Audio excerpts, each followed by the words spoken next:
तो हाँ जी, देखो जी, आपका नाम सुंदाऊ देवलाल है और आपकी कुंडली बनी है सिंह लग्न की, राशि आपकी धनु है। और जैसे कि देखो जी, आपने मेरे से पहले भी कुंडली बनाई थी कुछ महीने पहले। और अभी आपने फिर कुंडली मुझसे बनाने के लिए भेजी है और आपके अभी सवाल हैं कि आपका विवाह अभी हुआ है और संतान नहीं हो पा रही, ऐसा क्यों हो रहा है, और विवाह भी आपका देरी से हुआ है। और भी आपने जो बोला है कि भाई मान प्रतिष्ठा कैसे मिले, काम काज में सफलता कैसे मिले, क्या उपाय करूँ, कौन से रत्न दान करूँ? तो ये आपके पूरे सवाल मैं कवर करूँगा। और जैसे कि अगर आपने मेरे से जैसे पहले कुंडली बनाई उस समय आपको मैंने बताया होगा कि जो कुंडली होती है इसमें 12 ग्रह होते हैं और वो 12 ग्रह यहाँ पे मैंने दोबारा लिख रखे हैं। एक बार मैं फिर आपको थोड़ा-सा रिपीट कर देता हूँ। ये जो 1 लिखा है, ये है आपका पहला घर और पहले घर से आपका शरीर देखा जाएगा, हेल्थ, स्वभाव, रंग रूप, पर्सनैलिटी, सर, मस्तक, इसे पहले घर से देखेंगे। दूसरा घर धन जोड़ने का है, तीसरा घर छोटे भाई-बहन, चौथा घर माता, मकान, वाहन, पाँचवाँ घर आपके है बच्चों का घर, छठा घर शत्रु रोग कर्जा, सातवाँ घर आपकी पत्नी का है, आठवें घर से उम्र, नौवें घर से भाग्य है, 10वां घर काम-काज का है, 11वां घर है लाभ का और 12वें घर से आपके खर्चे देखेंगे। तो हमने जो कुछ देखना है वो घर देखना होगा। तो अब देखो जी, इन घरों का जो मालक है वो मालक देखना है। जैसे कि मान लो आपने अपनी उम्र देखनी है, तो ये 8वां घर आपकी है उम्र का और 8वें घर में लिखा है 12 जो कि है मीन राशि, मालक बना गुरु। तो आपकी उम्र देखने के लिए हमें गुरु को देखना पड़ेगा। ऐसे ही जो कुछ देखना है वो घर देखना है और घर का मालक देखना है।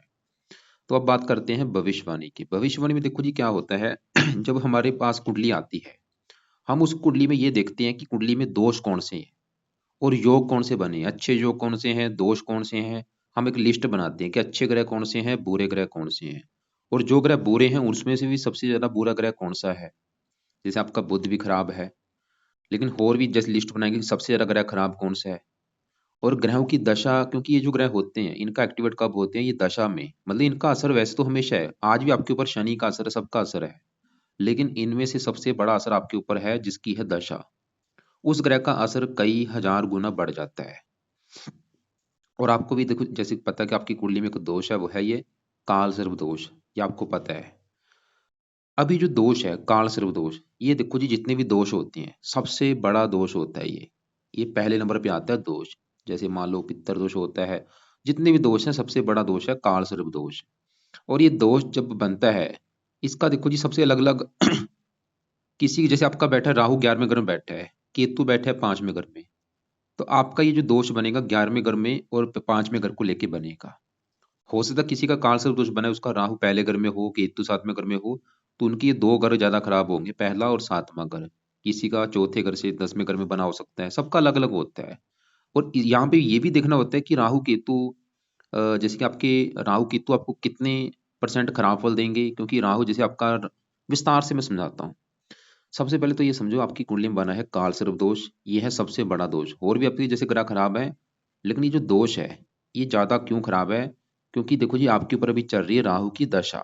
मतलब हमें सबसे, मैं ज्यादा आपके राहु के बारे में ही आपको विस्तार से समझाऊंगा, दूसरे ग्रहों को इतना ज्यादा नहीं करूंगा जितना राहु को। मतलब आपके ऊपर सबसे बड़ा असर है राहु का, क्योंकि राहु की चल रही है महादशा। अभी चली है, देखो जी 1 साल हुआ है, अभी तो 1 डेढ़ साल हो चुका है। अभी देखो कितनी लंबी है, 40 में खत्म होनी, 18 साल की दशा शुरू हुई है राहु की। और राहु की ही अंतरदशा है जो कि 7वां महीना 25 में खत्म होगी। मतलब आपकी जीवन के ऊपर सबसे बड़ा असर है राहु का। और जैसे मैंने बोला आपकी कुंडली में बना है काल सर्प दोष। तो अब देखो जी, आपको सबसे पहले ये पता होना चाहिए कि राहु की जो दशा चली है ये अच्छी जाएगी या बुरी जाएगी। तो राहु आपका कहाँ बैठा है कुंडली के 11वें घर में। 11वें घर से देखा जाता है बड़े भाई बहन, इच्छा पूर्ति, लाभ, आमदन के साधन, आपकी जो इनकम है वो कैसी होगी, ये इस 11वें घर से बैठ देखेंगे जहाँ ये राहु बैठा है। अब सवाल कि राहु अच्छा है या बुरा है। तो राहु देखो जी 11वें घर में बैठा है, यहाँ पे उच्च का बैठा है। ये जो 3 लिखा है मिथुन राशि में उच्च का बैठा है। राहु देखो जी जब भी कुंडली के 11वें घर में बैठता है, ये यहाँ पे ये बहुत अच्छा माना गया है। किसी भी कुंडली में जब भी 11वें घर में बैठेगा अच्छा माना गया है। जैसे कि आपका 11वें घर में बैठा है जो कि अच्छी बात है। और ऊपर से बैठा भी राहु आपका उच्च का बैठा है, यहाँ पे उच्च राशि में बैठा है। ये एक दूसरी अच्छी बात हो चुकी है। तो 11वें घर में ऊपर से उच्च का बैठा है। लेकिन देखो जी राहु की दृष्टियां भी होती हैं, 5वीं दृष्टि पड़ेगी तीसरे घर के ऊपर, और यहाँ से बैठे बैठे की 7वीं दृष्टि पड़ेगी इस 5वें घर के ऊपर। और 5वें घर में जो 9 लिख है, ये है राहु की नीच राशि। मतलब राहु उच्च का तो बैठा है, लेकिन वो अपनी नीच राशि को देख रहा है, इसकी वजह से 5वें घर को नुकसान करेगा और 5वें घर को खराब करेगा। और ये 7वें घर को भी देख रहा है, पत्नी घर को।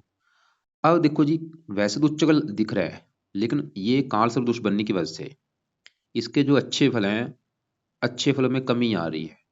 मतलब अच्छे फल आपको नहीं दे पाएगा, क्योंकि ये काल सर्प दोष लेके बैठा है। मतलब जब भी किसी कुंडली में राहु काल सर्प दोष लेके बैठा होता है, उस समय राहु चाहे उच्च का है चाहे नीच का है, उसके बुरे फल बढ़ जाते हैं, उसके वो अच्छे फल नहीं दे पाता। लेकिन अब देखो जी, हो सकता है आपको ये अच्छे फल भी दे, लेकिन इस घर की तो हानि करेगा, ये तो कन्फर्म है।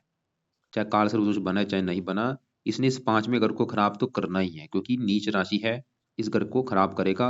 और जहां उच्च का बैठा हो सकता है इस घर का अच्छा भी कर दे, क्योंकि उच्च का बैठा है, 11वां भी घर है, 11वें घर में अच्छा होता है।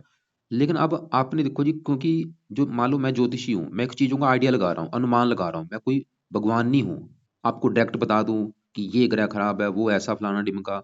मैं एक चीजों का आइडिया लगाऊंगा, अनुमान लगाऊंगा। बाकी जो प्रैक्टिकल है वो आपने करना है। प्रैक्टिकल मतलब आप ये देखो कि राहु की दशा आपकी पिछले 1.5 साल हो चुका है, पिछले 1.5 साल से चल रही है राहु की दशा। आप नोट करो कि अगर आपको लग रहा है कि पिछले 1.5 साल से आपको काफी दिक्कतें आ रही हैं, परेशानियां आ रही हैं, रुकावटें आ रही हैं, मान प्रतिष्ठा नहीं मिल रही, कामों, क्योंकि ये राहु क्या करता है, कामों में रुकावटें बहुत ज्यादा डालता है। काम आसानी से नहीं बनता कोई भी।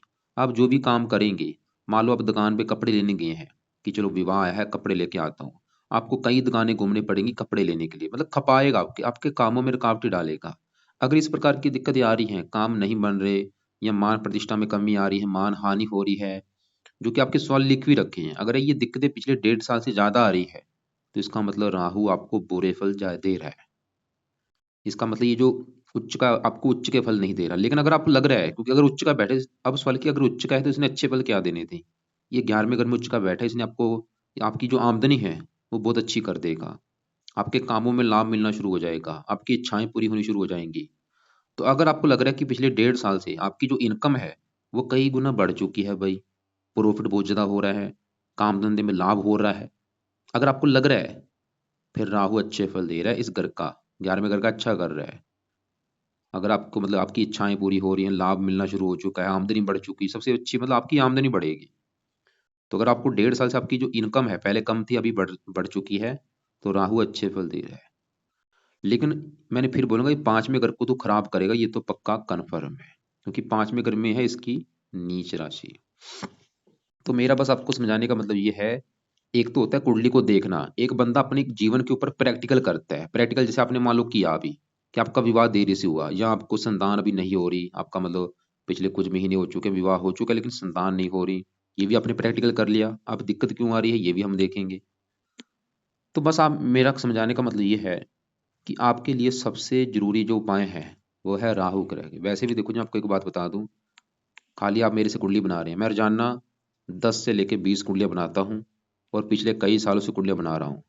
मेरे पास जितने भी क्लाइंट आते हैं, उनके ऊपर राहु की दशा होती है। बहुत कम लोग आते हैं जिनके ऊपर गुरु की दशा है, मंगल की दशा है, बुध की दशा है, आते ही नहीं है ऐसे लोग। राहु की दशा जब आती है, बंदे के जीवन का सत्यानाश कर देता है। लाइफ में स्ट्रगल, दिक्कतें, परेशानियां, रुकावटें, चिंता, भाग दौड़, सबसे ज्यादा मतलब 100 में से 80% जो क्लाइंट आ रहे हैं राहु की दशा वाले हैं।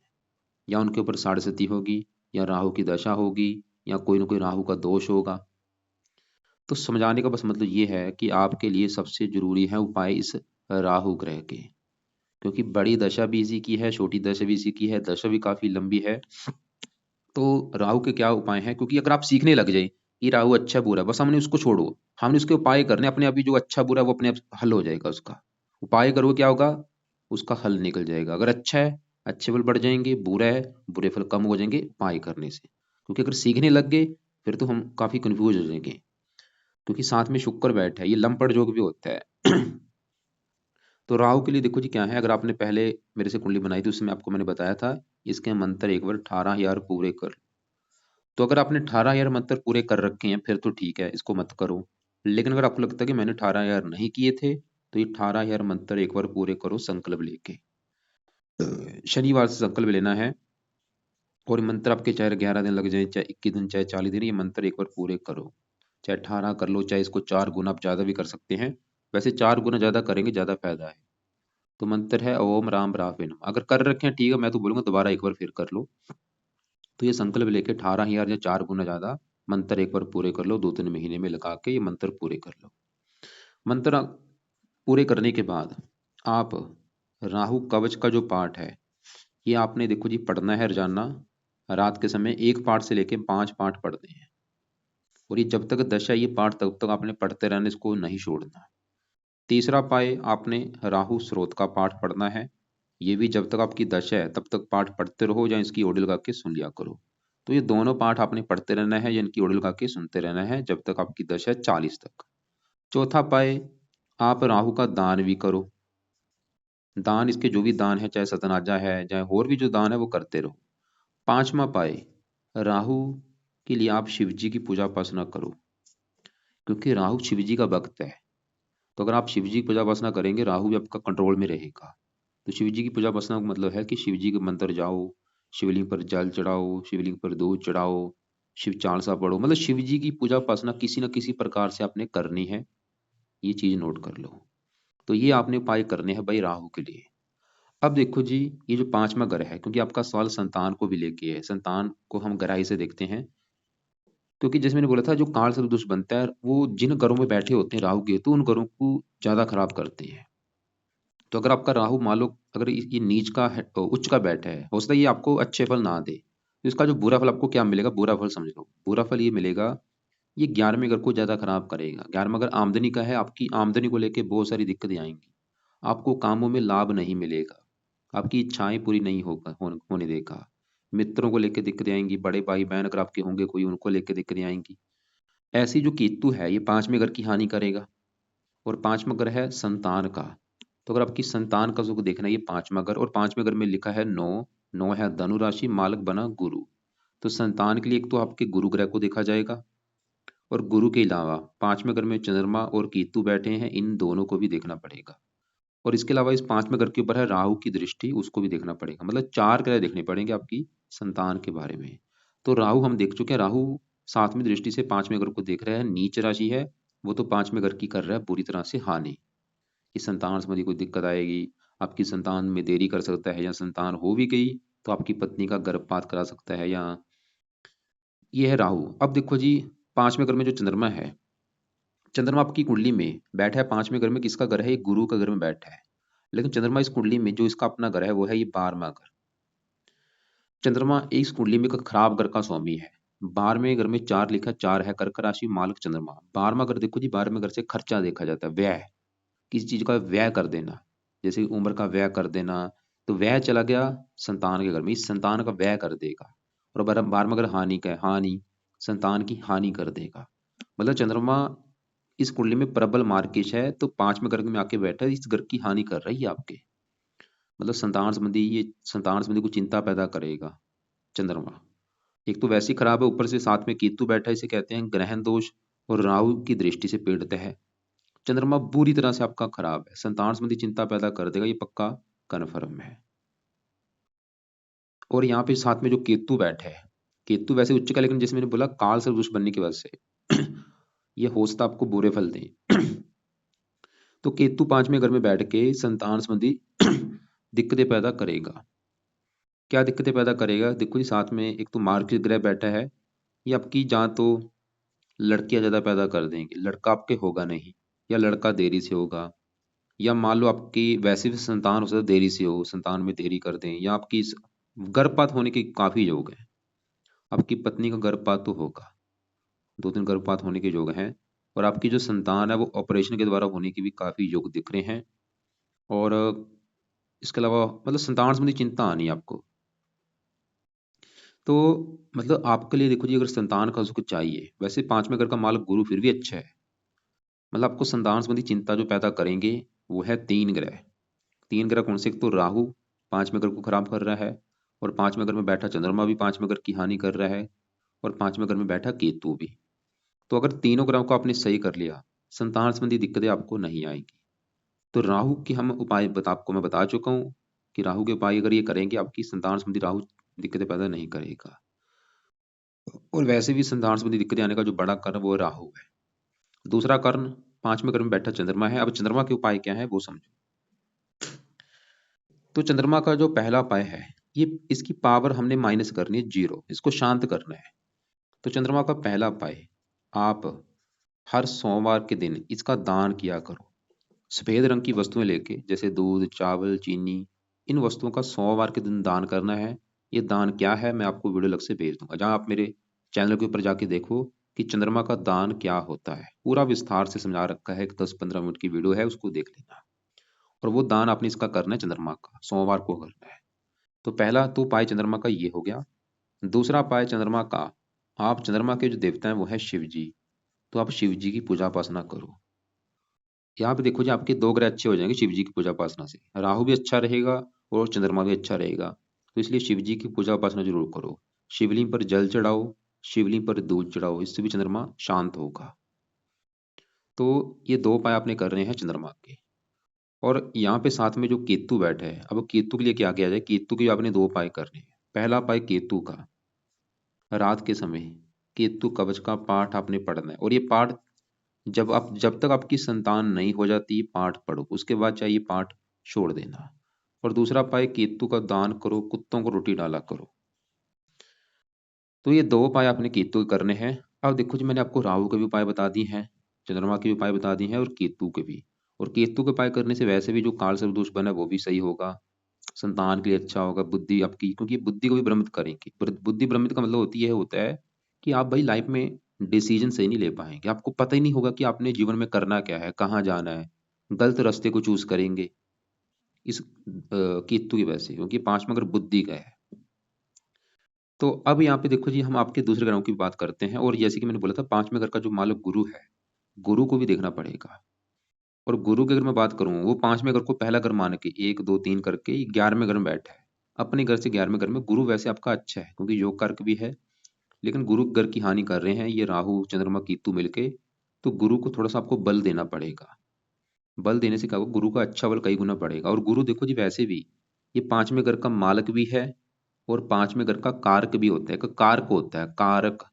तो 5वें घर का कारक भी है गुरु। और ये वैसे भी पुत्र का भी कारक होता है, पुत्र का भी कारक है, संतान का भी कारक है, और 5वें घर का भी कारक है। मतलब देखो, 3 चीजों का कारक है, संतान का कारक, 5वें घर का कारक, पुत्र का कारक। तो गुरु का भी आप 1 2 उपाय करो जब तक आपकी संतान नहीं हो जाती। तो गुरु का उपाय क्या है, सुबह के टाइम आपने करना है गुरु का मंत्र जाप। ये 1 माला से लेके 5 माला करो, ओम ब्रह्म बृहस्पति नमः, जब तक आपकी संतान नहीं हो जाती। अब देखो जी, आगे बढ़ते हैं। आपके हम बात करते हैं यहाँ पे। वैसे आपके देखो जी, सही बताऊं, ग्रह थोड़े से खराब है तो है ही, क्योंकि आपका जो केंद्र भाव वो पूरा खाली है। देखो, पहला, चौथा, 7वां, इन घरों में कोई ग्रह होना बहुत जरूरी होता है। ये खाली पड़े हैं, ये एक अच्छी बात नहीं होती। तो आपके यहाँ पे जो 12वां ग्रह है, सूर्य बुध बैठे हैं। एक इनकी बात करूं, ये दोनों भी आपके ग्रह खराब है, क्योंकि ये 12वें घर में बैठे हैं, जो कि अच्छा घर नहीं है। ये खर्च का ग्रह है, हानि का ग्रह है, दान दंड का ग्रह है, हॉस्पिटल का ग्रह है, पागल खाने का ग्रह है ये। तो यहाँ पे पहले मैं बुध की अगर बात करूं, बुध आपका ज़्यादा खराब है।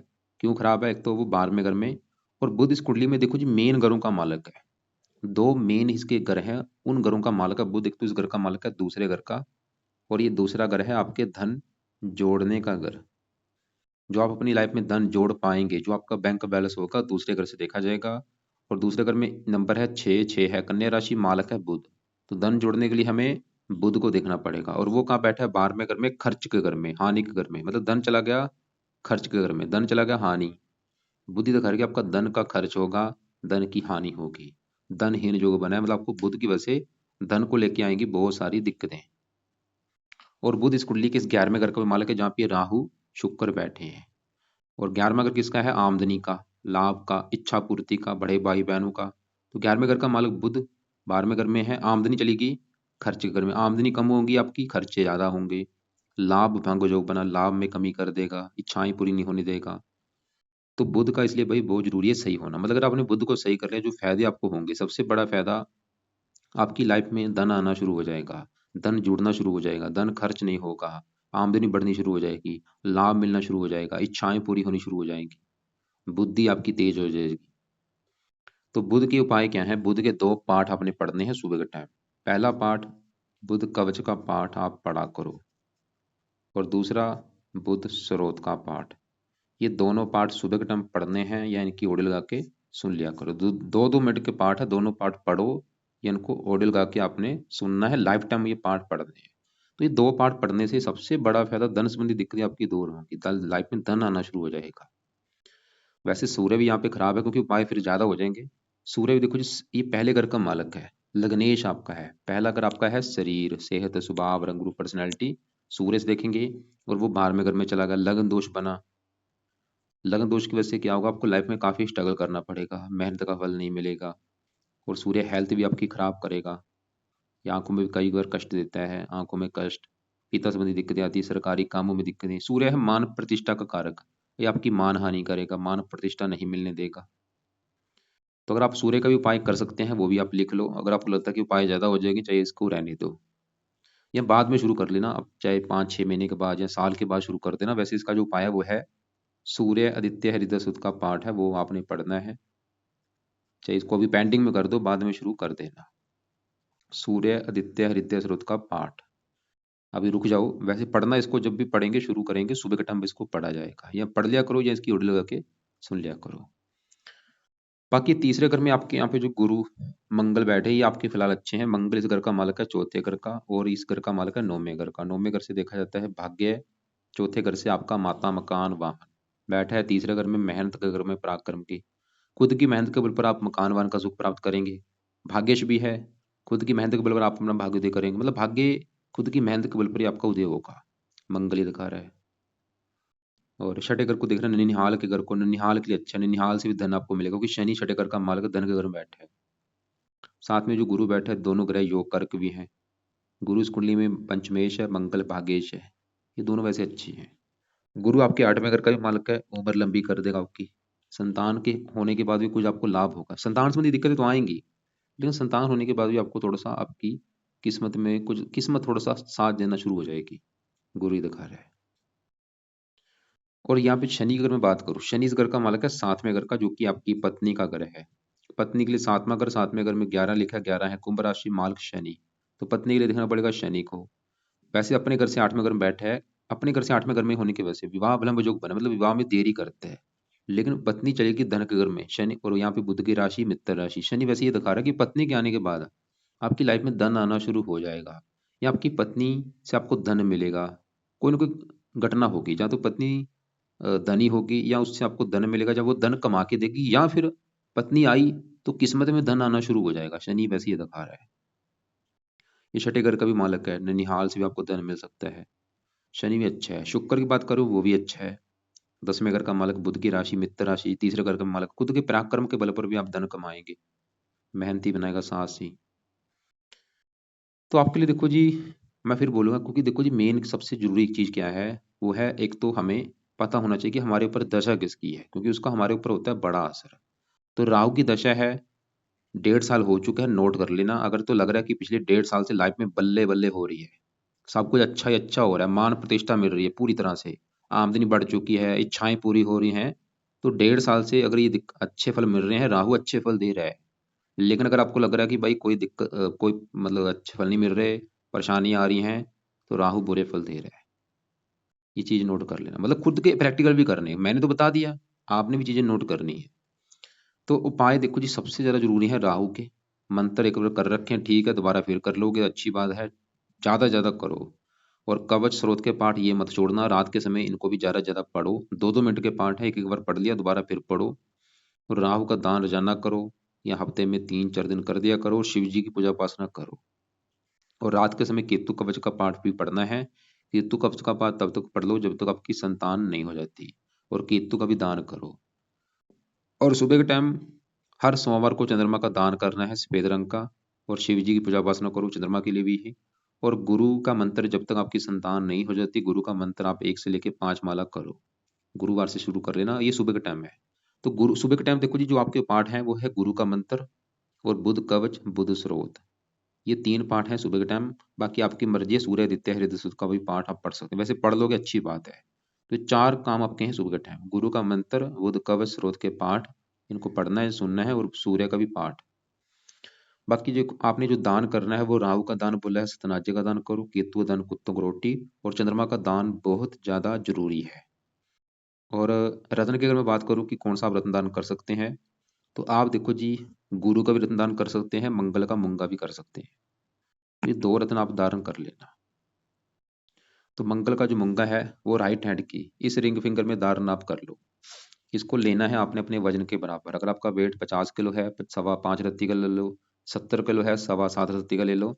लेने के बाद मंगल के मूंगे रत्न को आपने या तो तांबे में या पित्तल में, वैसे तांबा सही है, तांबे में जड़वा लेना। और शुक्ल पक्ष के पहले मंगलवार को सुबह का टाइम धारण करना है, सुबह 7:15 या 8:15 या 9:15 बजे। धारण करने से पहले कच्चे दूध में गंगा जल में धो के फिर इसको धारण कर लेना। दूसरा उपाय, गुरु का पुखराज भी आप धारण कर सकते हैं, पीला पुखराज ले लेना। और मंगल का धारण करने से क्या होगा, आपके मकान वन का सुख अच्छा मिलेगा, भाग्य ज्यादा साथ देगा। और पुखराज धारण करने से संतान के लिए अच्छा होगा, क्योंकि ये संतान के घर की हानि जो हो रही है उसका गुरु पावर में होगा, तो संतान की हानि ज्यादा नहीं होगी। तो गुरु का पुखराज, जहाँ आप पहला गुरु का पुखराज कर सकते हैं, अगर आपकी संतान की इच्छा है तो पुखराज पहले धारण कर लो, पीला पुखराज लेके वो धारण कर लो। तो पीला पुखराज आपने राइट हैंड की इस पहली उंगली में धारण करना है। इसको लेने के बाद या तो सोने में जड़वा लेना या पित्तल में जड़वा के शुक्ल पक्ष का जो पहला गुरुवार होगा उस दिन इसे धारण करना, सुबह के टाइम, सुबह 7:15 या 8:15 या 9:15 बजे। और धारण करने से पहले कच्चे दूध में गंगा जल में धो के इसको फिर धारण कर लेना। नीले कपड़े बिल्कुल बंद कर दो, नीले और काले कपड़े कम यूज किया करो। बाकी पीले कपड़े ज़्यादा पहनो, वाइट कपड़े भी कम पहनो। चमकीले कपड़े ज़्यादा पहन सकते हो, रंग बिरंगे। बाकी आप ऐसा करना, देखो जी एक बार कॉल कर लेना, जो भी आपके फिर भी सवाल होंगे या कोई आपके मन में कोई डाउट हो, कोई सवाल हो, कुछ पूछना हो, तो मुझे कॉल करके पूछ लेना। बाकी अगर आपके जो सवाल हैं संतान संबंधी, देखो जी यहाँ पे संतान के लिए पति पत्नी दोनों कुंडली देखनी होती है कि आपकी पत्नी की कुंडली में 5वें घर का मालक कैसा है। अगर आपकी संतान होती भी है, लड़कियां ज़्यादा पैदा होंगी, क्योंकि चंद्रमा एक लेडीज ग्रह है, तो केतु भी यहाँ पे ये लड़कियां ज़्यादा पैदा करेंगी। बाकी हो सकता है आपकी पत्नी की कुंडली में कोई ऐसा ग्रह हो पुत्र का योग भी बना दे, तो मतलब दोनों कुंडली देख के डिसाइड होगा।